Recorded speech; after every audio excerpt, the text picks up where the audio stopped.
Assalamualaikum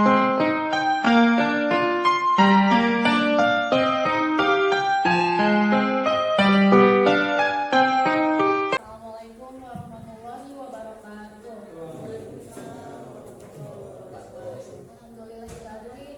Nasta'inuhu wa nastaghfiruhu wa na'udzu billahi min syururi anfusina wa min sayyiati a'malina. Alhamdulillahirobbilalamin. Di pagi yang cerah ini, alhamdulillah diberikan kesehatan untuk kita semua yang hadir di sini. Baik, saya di sini sebagai MC. Yang pertama, kita buka acara ini dengan membaca Bismillah. Bismillahirrahmanirrahim. Yang kedua, sambutan dari kepala sekolah yang akan diwakilkan oleh Pak Erik.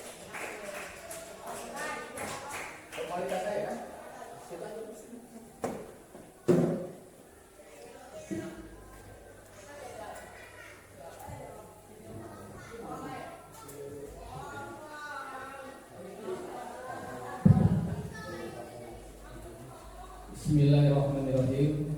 Assalamualaikum warahmatullahi wabarakatuh. Yang saya hormati Bapak Ibu Dewan Guru SMP 4 Pitung beserta staf tata usaha. Alhamdulillahirobbilalamin. Puji syukur kita panjatkan kehadirat Allah Subhanahu wa taala dengan mengucap alhamdulillahirabbil alamin.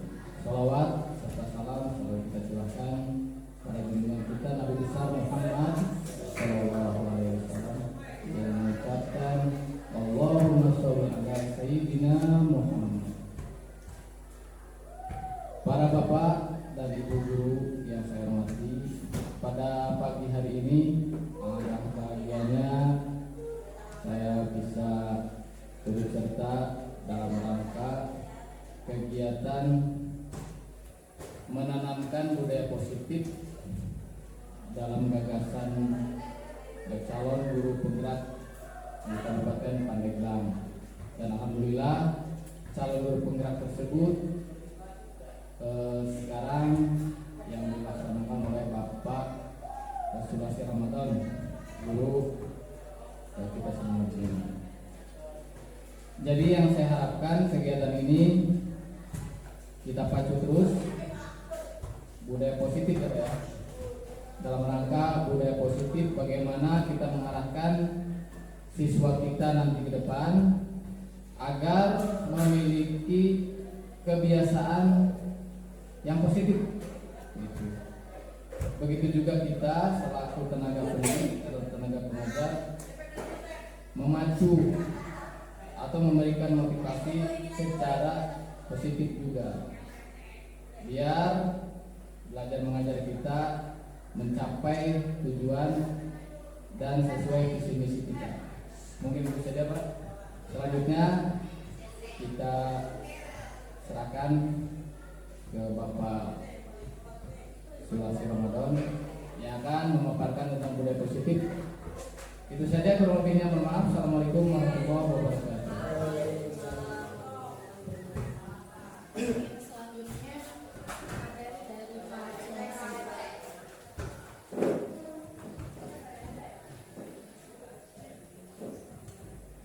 Assalamualaikum warahmatullahi wabarakatuh. Alhamdulillahirobbilalamin wa bihi nasta'in wa ala umuri wa ala alihi wasallam ajmain amma ba'du. Yang saya hormati Kepala Sekolah SMP 7 yang alhamdulillah hari ini diwakili oleh Bidang Kurikulum yang tadi sudah memberikan sambutan terhadap kegiatan hari ini. Dan selanjutnya saya banggakan Bapak Ibu Guru SMP 7 yang sudah meluangkan waktu untuk hadir bersama-sama di tempat ini.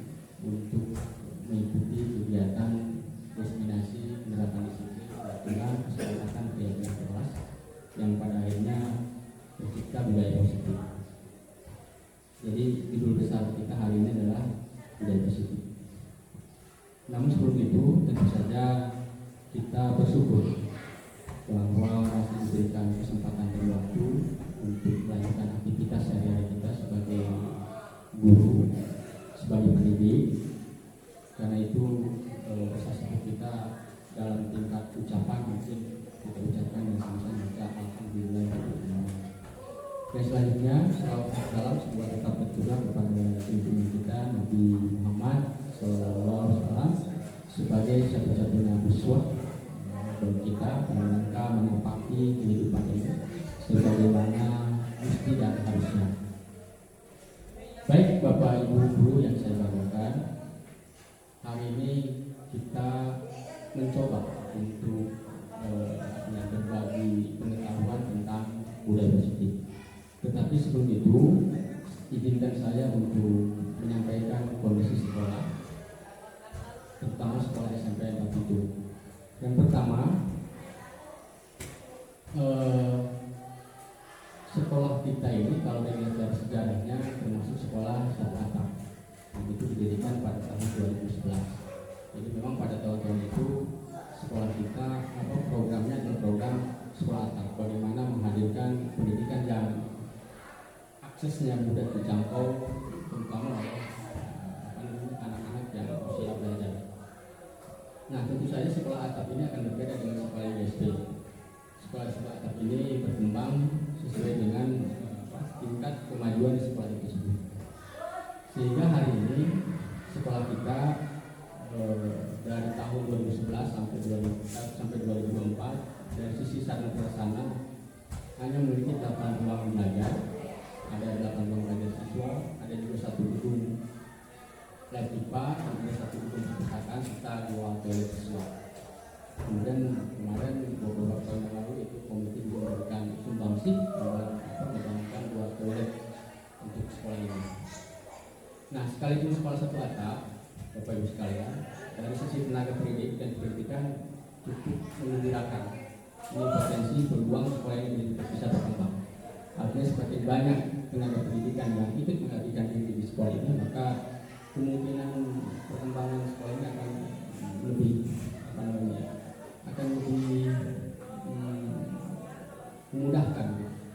Dari pendidikan dari tenaga pendidikan yang ada di kita ini ada 18 orang, gitu ya. Ada 18 orang dari guru mapel, mulai dari sekolah, guru mapel sampai dengan tenaga teknis, tenaga pendidikan. Ada TU, ada PS, ada pendidikan sekolah. Kemudian dari siswa, sekolah kita hanya berjumlah 122.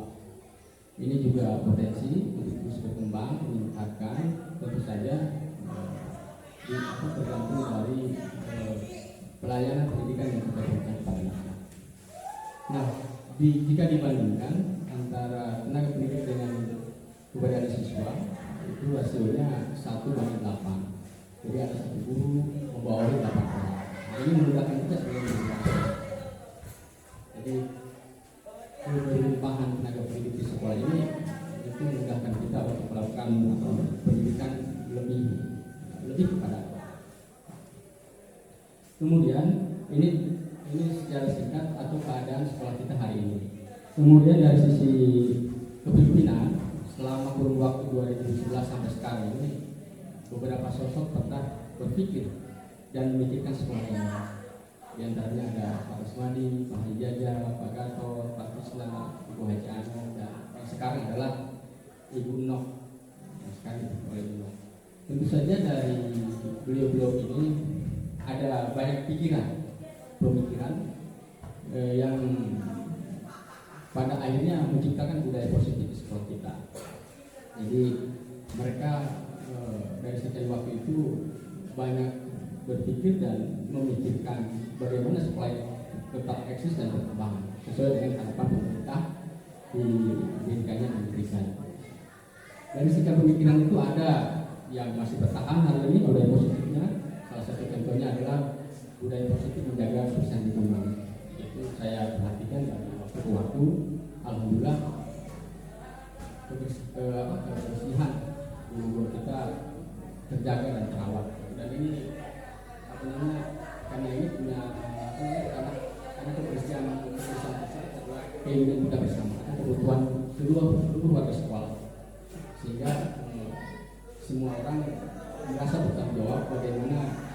memastikan sekolah ini tetap dalam keadaan bersih sehingga terjadi suasana nyaman dalam belajar. Nah, ini pemikiran-pemikiran yang sampai hari bertahan dan itu menjadi sebuah budaya positif. Baik Bapak Ibu sekalian, itu mungkin sekilas tentang keberadaan sekolah kita dengan sosok-sosok pemimpin yang banyak memberikan kontribusi tentang sekolah ini. Untuk selanjutnya kita berbicara soal latar belakang. Artinya apa? Bahwa kegiatan ini ada latarnya, ada latar belakang, artinya tidak terjadi secara tiba-tiba atau tanpa pemikiran. Kenapa kita harus membicarakan budaya positif di sekolah? Tentu saja karena ada latar belakangnya.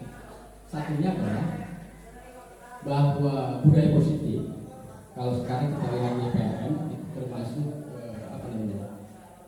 perencanaan kinerja atau sesuatu yang harus diraih oleh setiap pendidik, dan ini ada dalam PLN. Dan semua guru yang saya lihat dari perencanaannya itu mengambil indikatornya ini tentang budaya, sehingga perlu sekali kita bicarakan tentang budaya positif ini. Untuk apa? Tentu saja untuk terjadinya kesepahaman di antara kita tentang budaya positif itu, sehingga kalau sudah paham akan lebih mudah kira-kira bagaimana memulai menciptakan, merawat agar budaya positif itu tetap terjaga di dalam kita. Jadi diawali dengan pemahaman yang sama antar warga sekolah terhadap budaya positif tersebut. Untuk selanjutnya, adapun yang menjadi tujuan dari kegiatan ini, satu adalah memahami penerapan budaya positivitas di sekolah. Artinya, bagaimana, apa dan mengapa budaya positif itu harus dilakukan di sekolah. Kira-kira kita berangkat dari sana. Jadi ada 3 pertanyaan besar untuk menjawab tujuan ini. Pertama, apa, mengapa, dan bagaimana.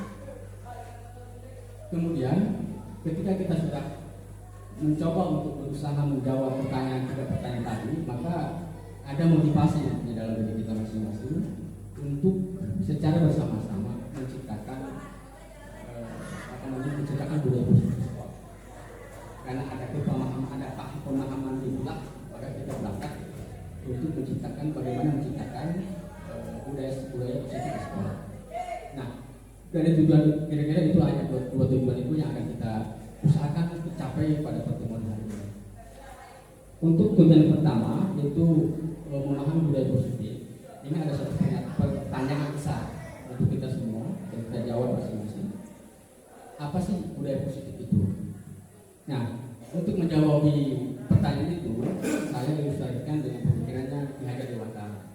Ki Hajar Dewantara itu termasuk bapak pendidikan yang pertama-tama meletakkan dasar pendidikan di Indonesia, sehingga beliau dikenal dalam sejarah itu sebagai bapak pendidikan. Nah, dari beliau lah pemikiran-pemikiran tentang pendidikan itu terus berkembang dan menemukan titik terangnya. Gitu ya. Nah, ilustrasi yang diberikan oleh Ki Hajar itu sangat sederhana dalam memahami pendidikan. Bahwa pendidik itu menurut beliau sebagai seperti seorang petani. Tidak jauh beda dengan seorang petani. Maka apa yang dilakukan oleh petani? Maka petani ketika mau menanam pasti dia akan punya perencanaan. Rencananya mulai dari jenis tanaman apa yang akan dia tanam, gitu ya.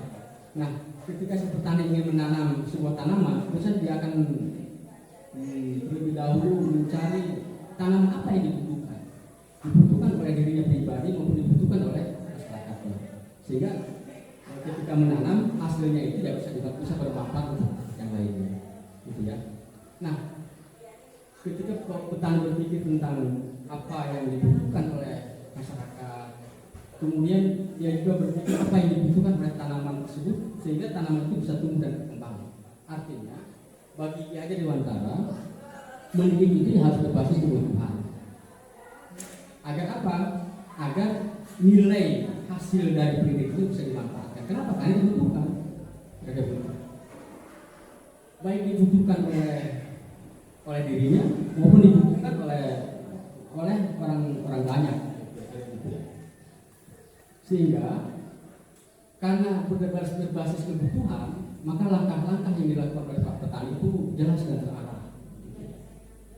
Misalnya yang dilakukan oleh petani setelah dia menentukan tanaman apa yang dibutuhkan, maka yang dia siapkan adalah lahan di mana tanaman itu akan ditanam. Maka dia siapkan juga lahannya. Kenapa? Karena masing-masing tanaman memiliki karakter tersendiri di mana dia bisa tumbuh dan maka disiapkanlah oleh petani lahannya. Kemudian agar tumbuhan itu berkembang, tanaman itu berkembang dan berbuah, maka dia berikan perlakuan yang dibutuhkan oleh tanaman itu. Yang terakhir memberikan pupuk kepada tanaman. Artinya apa? Ketika si petani memberikan pupuk, itulah pupuk yang dibutuhkan oleh tanaman tersebut. Kemudian ada beberapa hal mungkin yang harus dijaga sehingga tanaman itu bisa tumbuh. Misalnya tadi kemungkinan tanaman itu kena hama dan sebagainya, maka dia mulai melakukan perawatan, penjagaan sehingga tanaman itu bebas dari hama yang bisa menghambat pertumbuhannya. Nah, hal-hal demikian apa yang dilakukan oleh petani itu kayak sudah menjadi keharusan bagi semua petani, bahwa yang namanya petani pasti melakukan itu semua. Nah, karena itu dilakukan oleh petani, maka itulah yang disebut dengan budaya positif. Jadi budaya positif si petani itu menyiapkan lahan, menentukan jenis tanaman, memupuk, mengatur perairan dan sebagainya. Itulah budaya positif yang disebut petani. Nah, hari ini kalau kita pendidik, apa budaya positif yang bisa kita lakukan, kita terapkan di sekolah ini, sehingga anak-anak itu bisa tumbuh, berkembang sesuai dengan potensi atau kata beliau itu sesuai dengan kodratnya, gitu ya. Nah, dari ilustrasi tersebut kita buat kesimpulan bahwa ternyata budaya positif adalah perilaku kolektif, perilaku bersama. Atau satu orang dengan satu guru dengan satu guru lainnya memiliki perilaku yang sama, yang seragam, dalam rangka apa? Menumbuh kembangkan potensi atau kodratnya. Sama seperti petani, antara petani yang satu dengan petani yang lain pasti melakukan hal yang sama. Pasti harus dilakukan hal sama. Mulai dari menyiapkan lahan, mulai dari mengatur perairan, mulai dari memupuk dan sebagainya. Nah, kalau ada petani yang tidak melakukan itu semua, berarti dia kebalikannya, memiliki budaya negatif, gitu ya. Nah, dari kesimpulan ini ada gambaran buat kita semua bahwa budaya positif ini adalah sebuah perilaku yang kita upayakan secara bersama-sama, yang juga bisa dilakukan oleh sendiri-sendiri. Ada keseragaman tata laku yang semuanya bertujuan dalam rangka mengembangkan potensi murid anak didik. Baik, itu dari pemahaman, dari pengertian. Nah, sekarang dari kita jawab dengan berusaha untuk menjawab mengapa harus ada budaya positif. Mengapa sih harus ada budaya positif? Tadi IHD mengumpamakan sebagai pendidik itu sebagai seorang petani yang dia akan bekerja sesuai dengan yang dibutuhkan, baik itu yang dibutuhkan oleh si tanaman maupun yang dibutuhkan oleh lingkungan sekitarnya. Sehingga budaya positif yang harus kita tempuh, yang harus kita lakukan adalah dalam rangka memenuhi kebutuhan yang dasar itu. Semua orang memiliki kebutuhan dasar ini, baik itu pendidik, guru, pendidik, murid, dan lain sebagainya. Semua orang butuh akan bertahan hidup. Satu contoh, Pak Mista jauh-jauh dari Bogor datang ke sini. Cerita melakukan itu. Bagaimana dia bertahan hidup, gitu ya. Begitu juga anak-anak datang ke sekolah dan bertahan hidup. Bertahan hidup itu bukan hanya sebatas materi. Bertahan hidup itu bisa terbentuk lingkungan yang nyaman. Jadi ketika lingkungan yang nyaman itu yang dibutuhkan oleh mereka. Lingkungan yang menyenangkan itu yang dibutuhkan oleh mereka. Kemudian mereka juga butuh akan kasih sayang. Dan ini semua orang. Sehingga 5 kebutuhan ini adalah termasuk 5 kebutuhan dasar yang pasti dimiliki oleh setiap orang, pasti dicari oleh semua orang. Sehingga ketika 5 kebutuhan dasar itu terpenuhi, tidak terpenuhi, maka terjadi maka peluang besar kemungkinan terjadinya perilaku yang melanggar atau yang melakukan tindakan salah di luar aturan tersebut. Itu kira-kira ya. Jadi budaya positif yang kita ingin bangun, kembangkan di sekolah ini bagaimana menjawab dari 5 tuntutan. Kalau 5 dasar kebutuhan tersebut terpenuhi di sekolah ini melalui rangkaian interaksi atau pergaulan kita sehari-hari, maka akan tercipta sebuah lingkungan belajar yang nyaman dan menyenangkan sehingga betah, kira-kira begitu. Kalau kita berinteraksi dengan anak-anak penuh dengan kasih sayang dan rasa diterima, mungkin mereka akan merasa apa? Akan ada keterikatan dengan hal tersebut. Kemudian kebutuhan penguasaan juga sama, bahwa ada sesuatu yang ingin dikuasai, kompetensi namanya. Ada sesuatu yang ingin mereka mampu lakukan, dan ini dibuktikan dengan beberapa penguasaan dalam bidang pelajaran tertentu. Nah, karena alasan itulah maka perlunya kita membangun budaya positif di sekolah ini. Yang selanjutnya, pertanyaan yang ketiga adalah bagaimana budaya positif dilakukan, atau bagaimana kita memulai budaya positif. Baik Bapak Ibu sekalian, yang perlu kita ingat bahwa setiap perilaku manusia itu diarahkan bagi kebermaknaan hidup. Artinya manusia itu atau setiap orang pasti ingin memiliki makna hidup. Makna hidup itulah nilai, dan nilai-nilai itu bersifat universal juga. Di antaranya ada 8, bahkan banyak lagi ada teori-teori nilai tentang kebaikan hidup kita. Artinya setiap perilaku manusia ingin punya nilai di mata sesamanya. Contoh kasus misalnya, di sekolah kita ada kebiasaan atau perilaku atau budaya positif mengaji setiap hari. Itu dalam rangka apa? Dalam rangka membangun nilai dari nilai ketuhanan atau bertakwa kepada Tuhan yang Maha Esa. Dan ini semua orang memiliki nilai itu. Ada keinginan, ada kecenderungan bahwa seseorang ini ingin mengabdikan diri kepada yang Maha Hidup, dan itu dibuktikan dengan praktek-praktek atau kebiasaan-kebiasaan yang seperti saya sampaikan. Ada juga bahwa semua orang punya nilai mandiri, berpikir kritis, berpikirkan global, bergotong royong. Sama seperti kita melakukan kegiatan bersih-bersih setiap hari Sabtu, itu dalam rangka apa? Membangun nilai di antara perilaku masing-masing daerah, nilainya nilai. Nah, setiap perilaku manusia pada akhirnya adalah bertujuan untuk memperoleh nilai-nilai itu. Bagaimana dirinya menjadi penilai. Contoh lagi misalnya, kenapa seseorang itu datangnya selalu tepat waktu? Karena dia punya nilai. Nilai dalam rangka apa? Dalam rangka menghargai dirinya, menghargai tugasnya, menghargai pekerjaannya, dan terlebih lagi adalah menghargai waktunya. Nilai-nilai itulah akhirnya dia memiliki perilaku-perilaku yang pada akhirnya menjadi budaya positif, menjadi kebiasaan-kebiasaan yang terus-menerus ada dalam diri. Nah, maka Bapak Ibu sekalian, budaya positif yang kita inginkan tentu saja di sekolah ini adalah budaya positif yang menunjukkan pada nilai-nilai yang semua dimiliki oleh manusia. Selanjutnya, strategi budaya positif. Nah, artinya strategi budaya positif bagaimana budaya positif ini bisa diterapkan di sekolah kita. Maka harus ada strategi-strategi ini. Ada 4 strategi dan ini saling berkaitan satu sama lain. Yang pertama sekali strategi positifnya adalah menerapkan disiplin positif. Setelah disiplin positif diterapkan, dilanjutkan dengan membuat peraturan sekolah atau kelas. Kemudian yang ketiga, merumuskan kesepakatan. Setelah dibuat peraturan sekolah, maka dibuat rumusan kesepakatan sekolah, kesepakatan kelas. Setelah itu baru ditentukan keyakinan sekolah atau keyakinan kelas. Nah, menerapkan disiplin positif. Kenapa harus ada disiplin positif? Ternyata disiplin positif ini bukan mengontrol orang lain, gitu ya, tetapi lebih menuju kepada diri sendiri.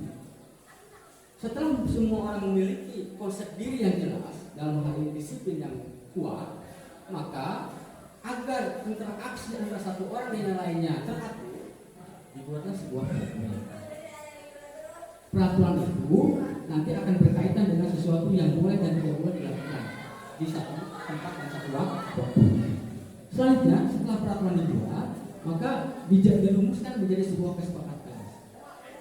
Setelah kesepakatan sekolah atau kesepakatan kelas dirumuskan, maka dibuatlah ditentukan keyakinan sekolah atau keyakinan kelas. Begitu. Nah, untuk lebih jelasnya, lihat tentang makna disiplin dulu. Satu, strateginya menerapkan disiplin sekolah adalah satu, menerapkan disiplin positif. Dilihat dari pengertiannya, ternyata disiplin itu artinya belajar.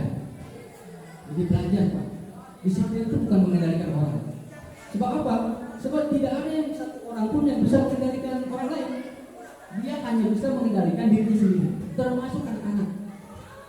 Anak-anak itu tidak bisa dikendalikan oleh orang lain. Dia hanya bisa dikendalikan oleh diri sendiri. Kenapa? Karena anak-anak ini adalah anak-anak yang tumbuh secara mandiri, punya kemandirian, punya otentisitas sebagai dirinya, sebagai manusia yang terpisah dari yang lain, sehingga tidak ada satupun yang bisa mengendalikan.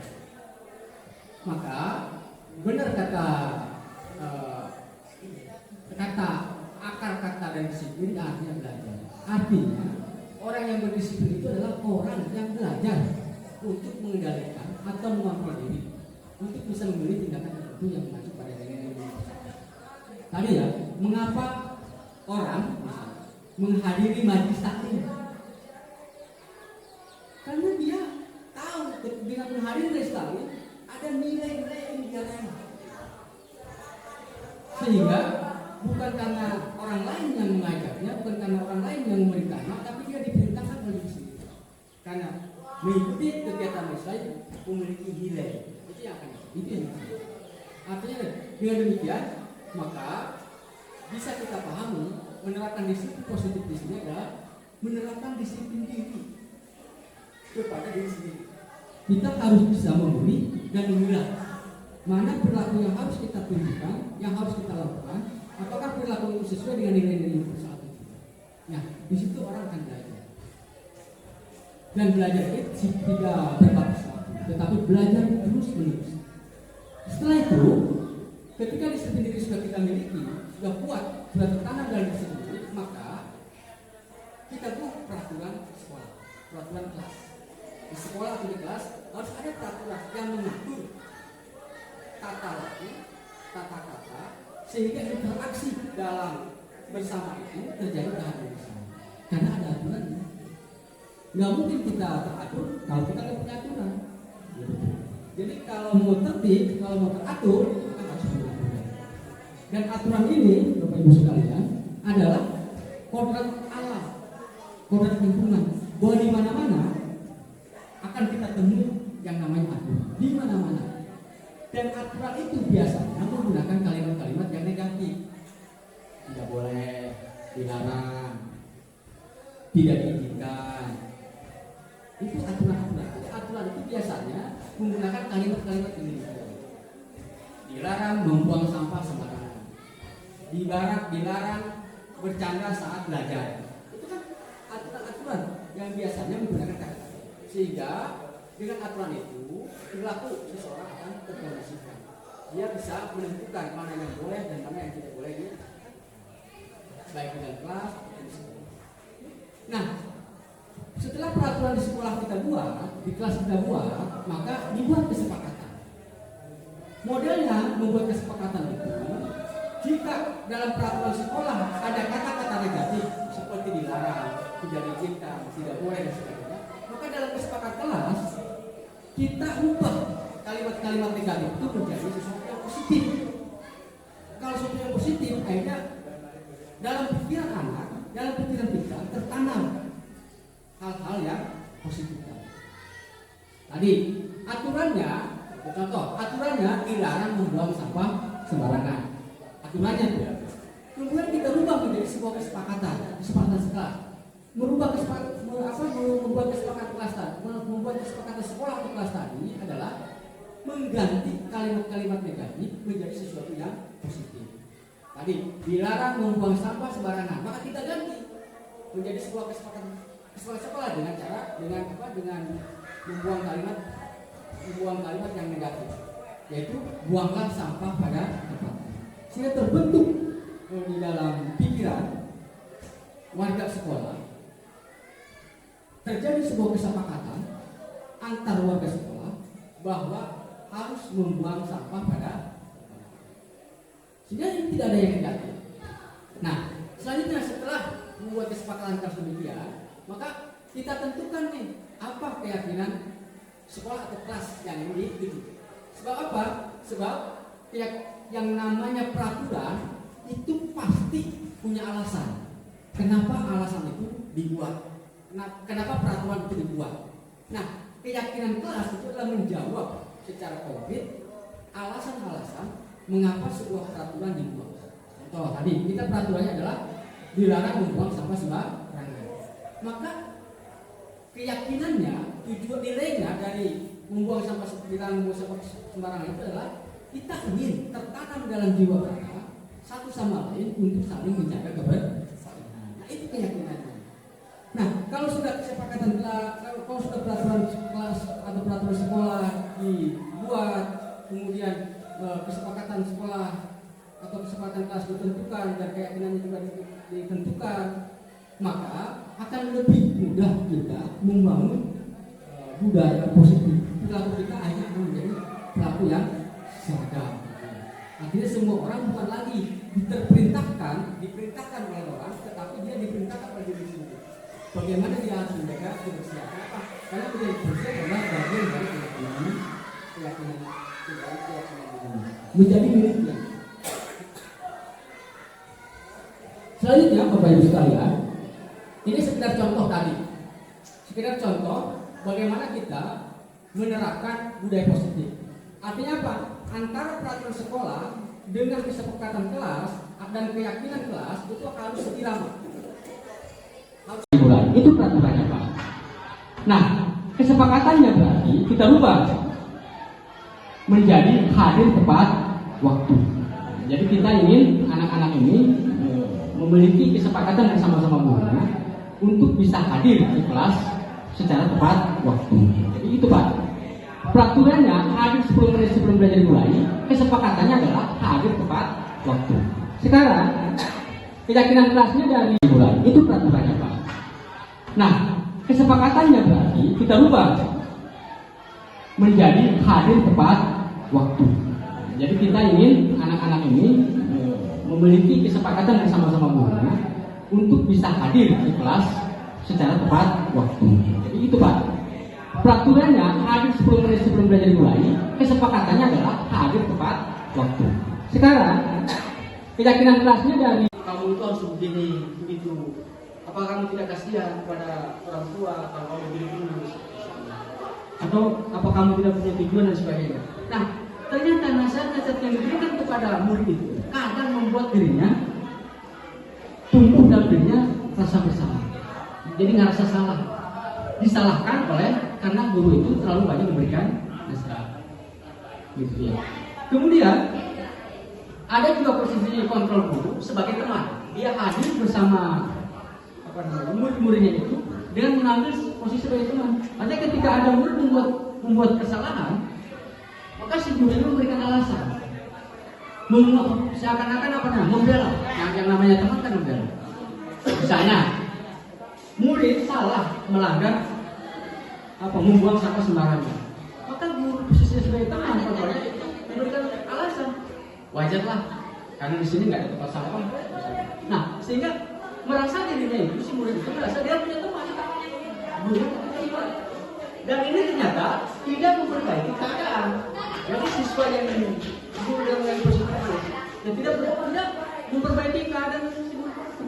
Jadi si murid lebih cenderung melakukan hal yang sama lagi. Kenapa? Karena merasa dirinya dibela dengan diberikan banyak alasan. Wajar karena kepasangannya juga ada, sehingga wajar kalau sampah sembarangan. Terus ketika sampah tempat sampah sudah ada, masih juga kelihatan ada anak yang membawa sampah, wajar. Yang lain juga sama, dia akan bertanya sebenarnya apa yang ada dalam pikirannya. Dan itu yang akan kita biasakan di sekolah ini. Jadi menangani bagaimana pelaku salah anak itu bisa dicarikan solusinya dengan cara diajak untuk belajar dari kesalahan dan mendapatkan sertifikat restitusi. Baik Bapak Ibu sekalian, demikian tadi pemaparan yang bisa saya sampaikan hari ini, dan nanti mungkin kalau misalnya ada yang harus kita dialogkan. Tapi sebelumnya saya mengucapkan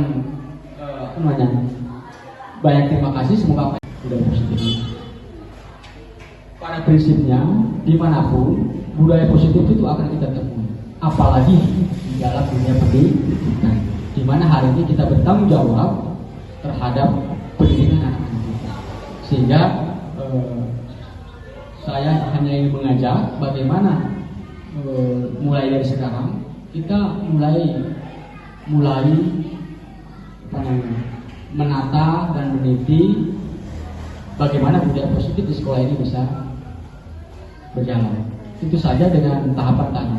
Kita buat peraturan kelas, peraturan sekolah, kemudian kita buat kesepakatan bersama, kemudian setelah itu kita buat lagi keyakinan kelas, dan terakhir dengan menerapkan bagaimana kesepakatan kelas atau keyakinan kelas itu bisa terjaga dengan cara apa? Dengan cara melakukan pendekatan segitiga restitusi. Artinya bahwa kesalahan itu bisa saja dilakukan oleh setiap orang, tetapi yakin bahwa semua orang tidak ingin disalahkan. Maka mari kita ajak anak-anak kita untuk mau belajar, termasuk belajar dari kesalahan. Baik, itu saja mungkin bisa saya sampaikan. Mohon maaf. Assalamualaikum warahmatullahi wabarakatuh.